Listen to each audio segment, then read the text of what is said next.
రండి వచ్చి భోజనం చేయండి. ఆకలిగా లేదు, నువ్వు తినే. రే నువ్వైనా తింటావా? నేను ఆల్రెడీ పార్టీలో తినేసి వచ్చా. మానేయండి తిండి. ఆ? అమ్మకి చెప్పే వెళ్ళాను కదా నా పార్టీకి.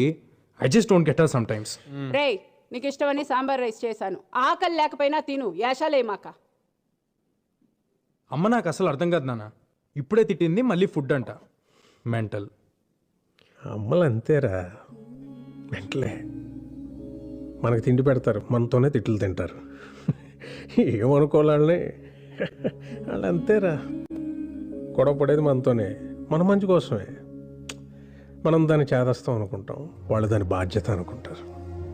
కరెక్ట్. యూనో సంథింగ్, ఇంట్లో అమ్మో నాన్నో తాతయ్యో నాన్నమ్మో లేకపోతే ఇంకెవరు అడుగుతారా మన్ని తిన్నావా ఉన్నావా అని? వాళ్ళు ఉన్నప్పుడు వాళ్ళు వీళ్ళు తెలియదురా. రేపు లేరనుకో, వాళ్ళు మనతో ఉన్న ప్రతి క్షణం చాలా విలువైందిరా. Treasure it.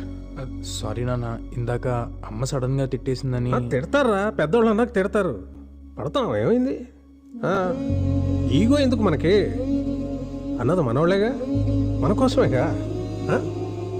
వాళ్ళు ఉన్నంత వరకేరా మన చిన్న పిల్లలు. వాళ్ళు పోతే మన బాల్యం కూడా వాళ్ళతో తీసుకుపోతారా.